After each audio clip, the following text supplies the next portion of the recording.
Hello, ladies and gentlemen. I'm David King, I'm Fred Cilbrith. and welcome to Keeping It Real. And tonight, we have a special guest with us tonight. But before I introduce our guest, I would like to, first of all, give a shout out, of course, to everybody who watches our show. Thank you, of course, as always, for watching our show each and every week right here on Soundview TV. Also, I want to thank Francisco and Boomy and Ricky and John and Tom who makes it possible here at the studio. Thank you guys as well. With that said, let's get into tonight's show. Tonight's show, we have a very special guest.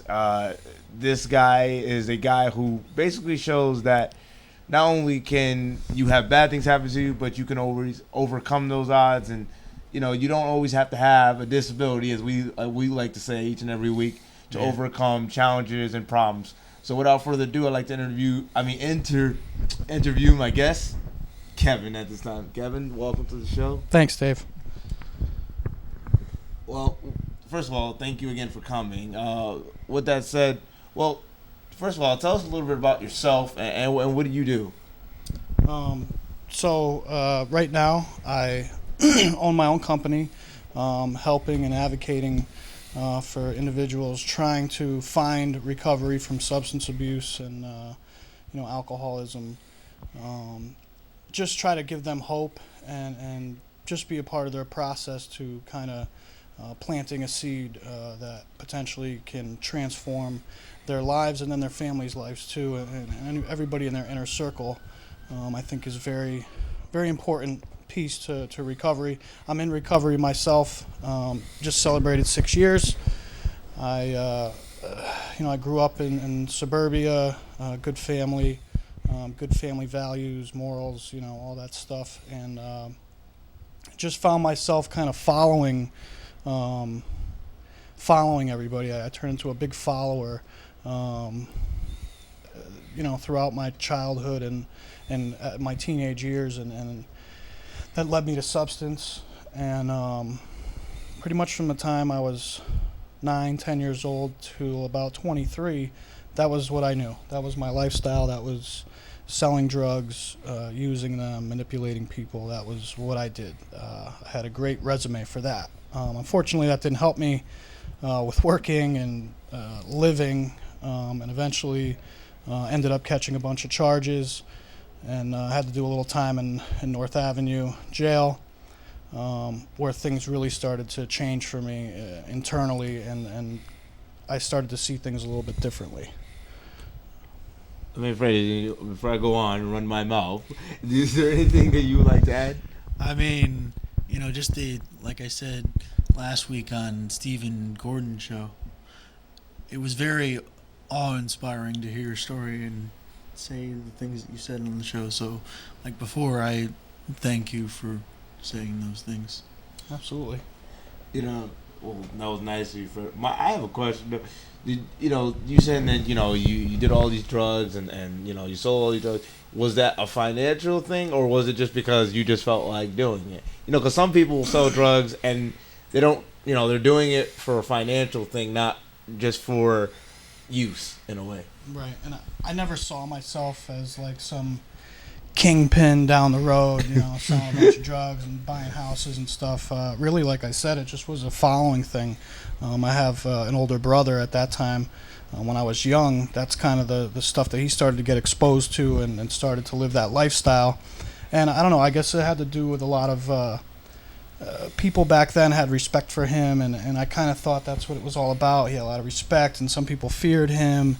And so I just followed suit and started selling pot for him, and until I got my own source. And but was there a financial gain? No. I mean, sometimes I wanted to sell or start again because it would feed my habit.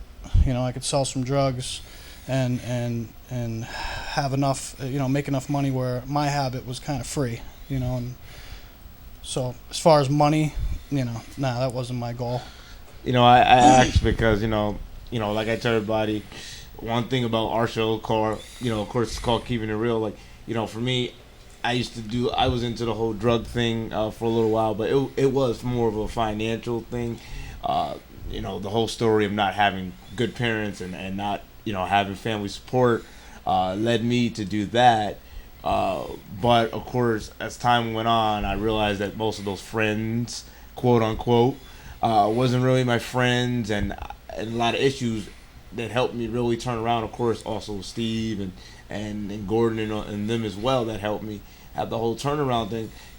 So for you, so, you went down that road because mostly you're saying like it was a popularity thing. It was. Yeah, I just, like I said, I followed. My brother was kind of like my superhero, Thought he was kind of like untouchable. Whatever it was about that, I was attracted to.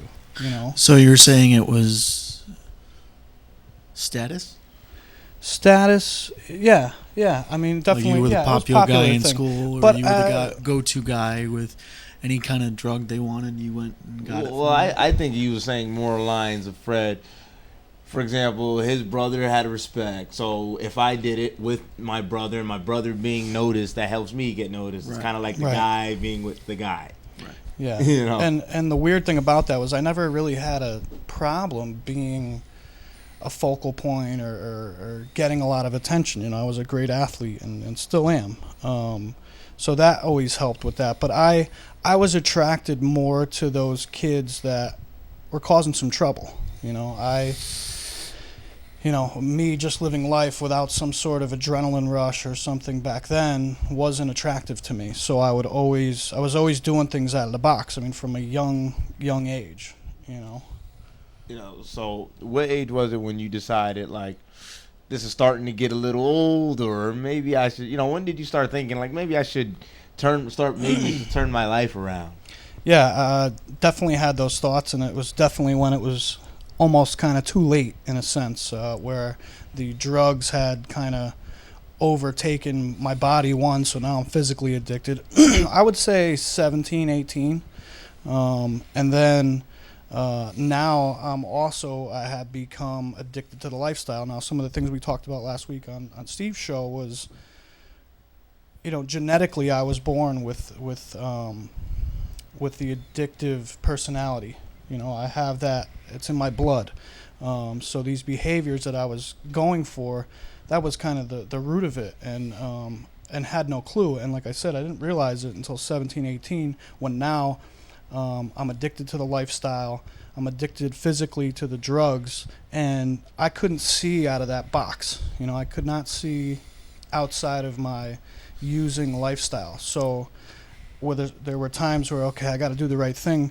The right things always were diluted, though. Like, it wasn't to get clean for myself or change things for myself. It was like, I got to get a job, or I'm having a child, or my parents are on my case. It was the motives were wrong, and those situations always backfired on me, and I found myself actually in a deeper hole, with substance use and that lifestyle.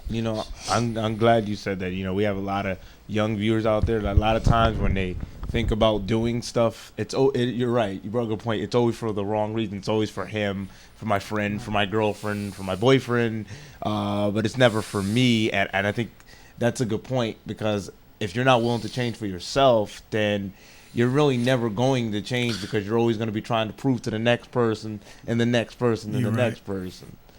My question is, when you got clean and when you got a job and got on your feet, when did it ever occur to you, like, I want to take what I've gone through and help other kids get out of the life that they're in and help them achieve what they want to achieve? Right. So in recovery, and I do a lot of 12-step meetings and stuff, and it's all about helping someone else, which I think takes humility, and it also takes a clean mindset. But so taking that concept, I started to, in the rooms, I'd start to give rides to people and reach out to other people. And then also, when I went to Porter and Chester now, my last semester, it gets kind of repetitive in technical school, the stuff that you're doing every semester. So I was in this helping others mindset, I mean, at that point in my recovery, I was such a part of it. I had thrown my whole body into that lifestyle where I was, I'm picking up cigarette butts outside. I'm holding doors for everybody. You know, I was like, it became a part of me, you know, helping others. And I remember sitting in class my last semester and trying to think how I could make someone new to this trade coming into school that potentially never even held a screwdriver before. They just want to do this trade. How could I make it easier for them? And that's when, you know, I had designed this whole electrical tool thing, and I had these drawings and whatever. It just was supposed to make someone new their experience in school in the beginning a lot easier and more efficient in learning. That's where things like started to take a turn there, where I started to have that mentality of helping people at a broader perspective. So I was probably a little over like a year and a half clean, and then, you know, I didn't actually get into the field till a couple years later. Okay. Do you find it beneficial now making that jump? Oh, absolutely. I mean, it keeps my situation simple, and it keeps it real, you know, like the name of the show. That's what we do every week, folks. Because I work with people that are new into recovery, and it brings me back to that time in my recovery, and so what does that do? It freshens everything for me, and brings me back to a place where I think in recovery is necessary, where I don't want to forget where I came from. I don't want to live like that and have to think like that, but I don't want to forget where I had come from. So it helps keep things fresh for me, and also tells me that, you know, that lifestyle of using is not getting any easier, you know. So it's helpful when it comes to the relapse part of things, you know. You know, I mean, what you're saying is, I love the simple fact that you brought up that you basically was able to turn what was negative into a positive. And, you know, you say, you know, you're saying, speaking where you know, don't forget where you come from, and all that kind of stuff. I mean, I totally relate to that. I mean, you know, a lot of young kids, and either they grew up in poverty, or even if they didn't, they've hung around it. You know, I know everybody says, oh, it's only the people that live in the projects, but it's not necessarily. You have people that live all over, you know, towns and everything, even in the good towns. They may not live in it, but they know about it, and they've had friends. You know, when we go to school, right, we're surrounded with all different kind of atmospheres. Right. You know, your friend could be from the ghetto, your friend could be from the valley, so you introduce him to this, he introduces you to that, so it kind of intertwines with each other. So I think, you know, that's a good thing. You know, don't forget where you come from. And I think both sides, you know, if you grew up in that wealthy family or decent life family, don't forget that you have that ability, and you're lucky and you're fortunate enough to have that. So I don't think you should ever forget that, and you should look at that like, you know, I'm blessed because a lot of people don't have that. If you do grow up on that other side of the tracks, just because you are here don't mean for the rest of your life you have to stay here. And if you work hard, you know, you can kind of, you know, get out of that. And I think that's what you pretty much have proven. I mean, you know, just by talking to you on Steve's show, talking to you right here today, and of course on the way home last week, you know, you have really, you know, turned from what you had from a negative now being positive. For one, I'm going to say I'm proud of you. You know, and especially being a young guy, it takes a lot of courage to want to make that change, because the biggest problem with trying to make change is when you're young, peer pressure. Yeah. It's a, you know what, you know, it's a real. You could be going outside high school tomorrow and be smoking a cigarette on the corner. Well, not just high school. I mean, even your neighborhood. You know, your friends is everything. When you're between, I want to say 15 to about 30 something, your friends, your reputation in your neighborhood, in your town, in your school is everything, because that's how they perceive you. Right. You know, and the last thing you want to do is be like, oh, I don't do that no more. And your friends look at you like, you're playing, right, man? You know, and then you feel some type of way because you're like, well, now what am I gonna do? I'm not they're not gonna be my friends anymore if I'm not doing that anymore. If I'm not drinking anymore. If I'm not smoking anymore. It goes through your head of, am I still gonna be their friend, or am I still gonna be looked at the same? You know, a lot of young people, we go through that, and I say we because I'm not above that. You know, it's hard every day, and I live on the other side of the track, so to speak.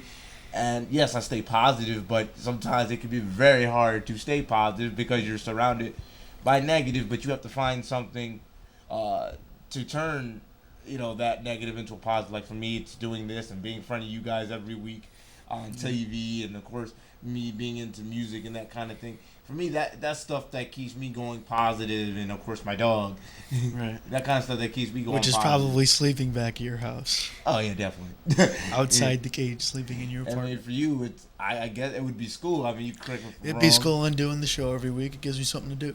Exactly. I mean, Something so to strive for. how do you going back to Kevin? I know we were kind of going back and forth there for a second. Right. So how's your life been now since you done the recovery and you've almost in a way come full circle with yourself? Yeah. How's it been since being clean? Do you enjoy being clean, or you're like, I don't like it, but I'm going to do it because maybe your girlfriend, maybe my family, or is it just you actually enjoy being clean? Yeah. After I got my first year clean, it kind of showed me that, wow, I can kind of do this thing for the rest of my life. I put a year under my belt, so there's no reason that I can't go the rest of my life. Not to mention all the good things that happened to me in recovery in just a year, So it was like, oh, what else is going to happen? But absolutely, I enjoy this. I have luxury problems today. I do. I have luxury problems. What problem? Well, I don't have cancer, and I don't have things. Yeah, okay, maybe my tire pressure's low on my car, or my bicycle's not clean. But I don't have real problems today right now. I have luxury problems. Whining, complaining problems. I don't have like real life problems, and that kind of helps in a sense me see another side of life. And now when I find myself in those settings, whether it's my girlfriend, she works at a restaurant, and it's like half bar, half restaurant, and I find myself in those environments, and as time goes on, I'm less and less attracted, or it's very unattractive watching people drink and different things, because now they become kind of somebody that they're really not. And I don't want to live life on another level that's not me. I don't want to have to get by like that. I really like this way because I remember things. I'm doing a show with you guys today, and I'll remember this for the rest of my life. That's important. Well, first of all, I want to say thank you. I mean, for me, I like that. I mean, for me, I like staying clean. I feel that you're a prisoner to yourself. Whatever your substance is, rather that's alcohol, whatever you do, you become a prisoner to it because, for example, New Year's party, it's a good day. You're happy, right? So I'm going to get stoned, but not because it's a bad thing, but today it's a good thing. But here's the twist. Tomorrow, something went negative, went totally wrong. So now I'm going to drink because today is a bad thing. Right. See, now no matter what you're doing, drinking is a part of what you do. And that's how you imprison yourself, because it don't matter if it's for something good or something bad. It's a reason, it's an excuse to get high or to get drunk or to get stoned. But it doesn't always have to be drugs. You're right. You could be stressing over, and I've done it. I've stressed over little things and made them huge. It could my be anxiety is boredom. through the roof, and I've done that before. Well, yeah, but it could be boredom. I remember plenty of times I got nothing to do. Let's hit the liquor store. It's boring today. It becomes to a point where even just regular boredom is like a reason to get stoned, just because it supposedly makes everything more exciting, not knowing that tomorrow you got to deal with the being sick, the throwing up, the cleaning up, waking up, and your own vomit, and all that other stuff. Your head's gonna be throbbing in the morning. Yeah, but I mean, the issue with all of that is you're cutting down your lifespan as you keep doing that. You're cutting down your life. Even though to some of your friends you may be cool, then ask yourself how long I got to live. Because every time we smoke, every time we drink, it's like you're cutting that timeline. Right. The human life only has a timeline in itself from the day you arrive to the end. Right. Yeah. But you're making it shorter as we harm ourselves. Besides greasy food and fat burgers and all that stuff, also with liquor and all that stuff, it's cutting that time in half. And when I realized that when I was in Steve's program and everything else, I was like, I'm wasting my life, and I could be sitting there doing something way much more better. And here I am today, being on TV and And not only being on TV, I'm making a difference with other people that have a disability, and you know, and they look up to me, and I take a lot of pride in that. I mean, I don't have children yet. I hope to have children one day and get married and all that other good stuff. Will it happen? I don't know, but I take a lot of pride in just what I do for work in general, and I wouldn't want to change that. I know sometimes people will be like, well, how can you have a good time without substances? You can. It's possible, folks. It is possible for people that are used to doing substances. You'd be surprised, and I'm sure, Kevin, you can relate. When you're doing substances, you cannot have a good time. You can't go out and have a good time. You can't have a party and not be, and be sober, because it just wouldn't feel realistic. It's like saying you could not be substances, and you could be stressing over stupid stuff, and you could be saying, well, I can't go out tonight because I'm like stressed over this. Yeah. When you could go out to change your surrounding, to change your mindset, so you're not stressing over stupid little things. Yeah, for me, the whole early in recovery, being involved in family weddings and picnics, and life doesn't stop when we get clean. Definitely. And it actually comes at us a little bit harder. So I remember having to pick things at the family picnics and the weddings, and at the family picnics I'm with the kids, or I'm cooking to keep me on that environment, but also I found joy in that. Or I'm in the swimming pool. When I go to weddings, I'm on the dance floor the whole time. That's as soon as that starts, I try to be out there the whole time, because there's stuff going on there. And early on in recovery, it was important for me to have some sort of plan and kind of stay away from that. And now, because I've been to weddings and functions high, and it got so bad though I wasn't invited anymore to those things within the family. But I know it's not funny, but right. Well, it is. When you look at it now, it is really hilarious. Right.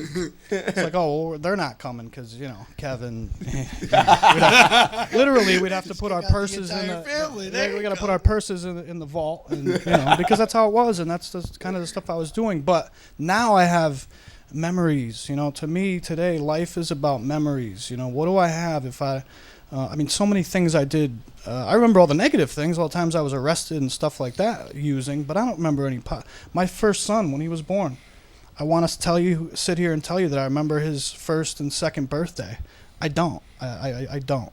I remember the day he was born, but it was very diluted. And the biggest thing is I don't remember the feelings and the emotions that went with those days, because of my drug use. And today I get to experience that. And I get to experience having conversations with people like yourselves and feeling your emotions, and taking something away from it and not just being a blank, kind of person, I mean, I say it every week, if I can reach out to that one kid and tell him, you're going to be all right, things are going to be better for yourself, then I've done my job. And I've said that probably every week we've done the show, right, Dave?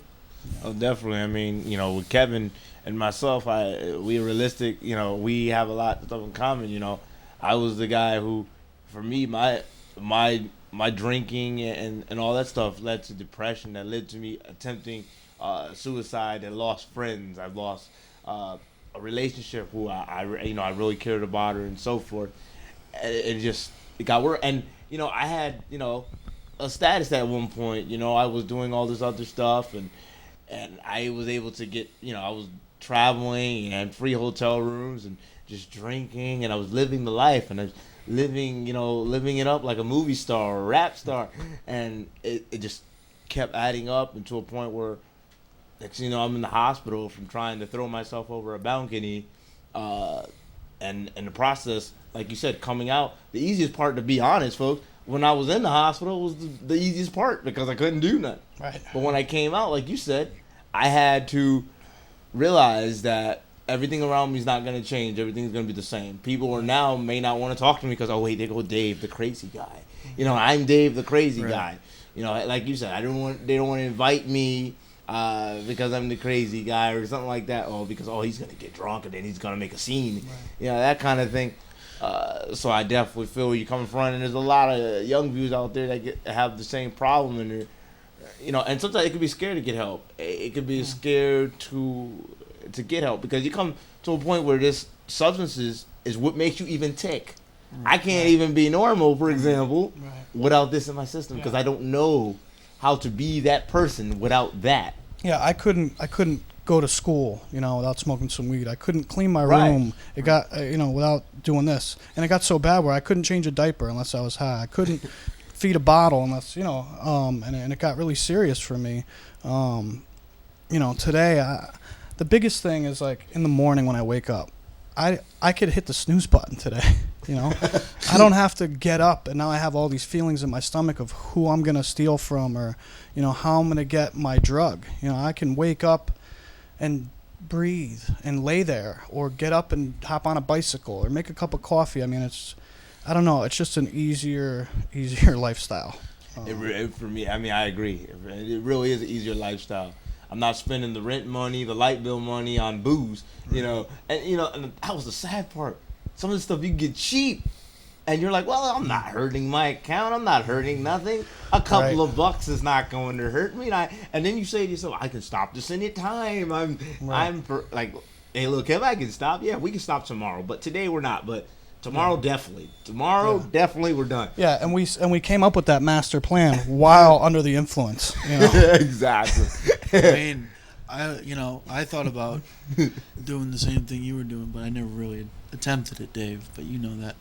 But like, I was sitting in the hospital for like 3 hours, and I lost a girl, didn't have her, lost half my friends, and I was like, well, why? What's the point? So that's when I came out of the hospital. I was like, you know what? I'm gonna turn this into something positive, and I ended up writing for like almost a year. Yeah, and that was good. You turned that negative mind thought decisions in your head to writing. Yeah. For me, I've been working on when it comes to music, and of course, I do this TV show that lets me express myself.